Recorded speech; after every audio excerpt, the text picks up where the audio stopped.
చెప్పుడు మాటలు చెప్పేవాళ్ళు ఎలాంటి వారో చెప్పుడు మాటలు వినేవాళ్ళు కూడా అంతకన్నా ప్రమాదం. నేను ఎంత సంతోషిస్తానో నా గురించి ఎవరైనా చెడు చెప్తే. నిజంగా చెప్తున్నా, దేవుని వాక్యాన్ని పట్టుకుని చెప్తున్నా.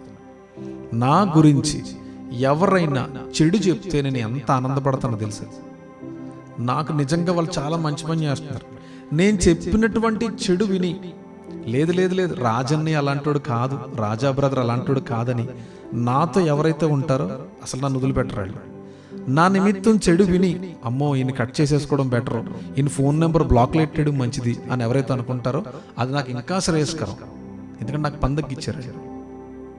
నాకు పొట్టెందుకంటే గింజలు కావాలి, కానీ గింజలు ఉండాలా? చేటతో చెరిగితే ఎగిరిపోయే పొట్టు ఉంటాయంట, తుమ్మితే ఊడిపోయి ముక్కుంటాయంత ఉంటాయంత ఊడితే అండి కదా. నిజంగా చెప్తున్నా, నా గురించి అల్లరితో కూడినటువంటి మాటలు ఎందరైతే చెప్తున్నారో వారిని దేవుడు నిండుగా ఆశీర్వదించును గాక. సమస్య లేదు. నేను ఈ మాట ఎప్పటి నుంచో చెప్పాలనుకుంటున్నా. నా గురించి దుష్ప్రచారాలు, తప్పుడు మాటలు, దుర్మార్గపు మాటలు, నా మీద లేనిపోని నిందలు వేయటం, ధనాపేక్ష కలిగిన వాడు, ఇంకా రకరకాలు చెప్పుకుంటే చాలా ఇది వేదిక కాదు. కానీ ఇలాగ ఎవరైతే నా గురించి చెప్తున్నారో వారు చాలా ఆశీర్వదింపబడుతున్నారు. నాకు చాలా పని తగ్గిస్తున్నారు వాళ్ళు.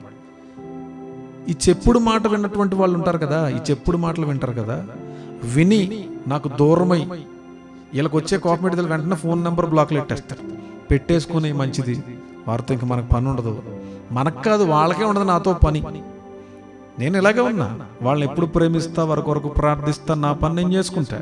నాకు ఏ ప్రాబ్లం ఉంటుందండి? నా పని ఇదేగా. నేను ఎక్కడికి వెళ్ళినా దేవుని పనే చేస్తా, నాకు వేరే పనే ఉంటుంది. దూరం అయిపోయి చక్కగా నాకు దూరంగా ఉంటారు కదా, వారిని కూడా దేవుడు ఆశీర్వదించును గాక. కానీ కానీ ఎంత చెడు చెప్పినా నా గురించి వినకుండా, రాజా గురించి నాకు తెలుసు, ఆయన ఆత్మీయత గురించి నాకు తెలుసని నా పక్కన ఉంటారు చూసారా, వారిని ఇంకా దేవుడు ఆశీర్వదిస్తాడు. వాళ్ళు నా ప్రాణనాథులుగా ఉంటారు. వాళ్ళు ఖచ్చితంగా అలా ఉన్నారు కాబట్టి ఇప్పటికీ నాతో నడవగలుగుతున్నారు. కొంతమంది రెండు పడవల మీద ఉండాలా, ఓడాలా, వెళ్ళాలా, వద్దొద్దు ఏదో డిసైడ్ అయిపో, ఉండాలో లేదో అది నీ ఇష్టం. అంతేగాని కాసేపు ఈ పడవ మీద కాసేపు ఈయన కట్ చేద్దామా, ఉంచుదామా, మధ్యస్థంగా ఉందామా, ఉంటే ఇటను లేకపోతే ఇటను ఉండు, నీకు మంచిది ఏది ఉంటే అది మంచిది. మధ్య ద్వంద్వ వైఖరితో ఉన్నావు అనుకో, నష్టం నీకే. ఉంటే చలిగా ఉండాలి, లేదా చల్లగానే ఉండాలి, లేదా వెచ్చగానే ఉండాలి. నులివెచ్చటి స్థితి ప్రమాదం కదా.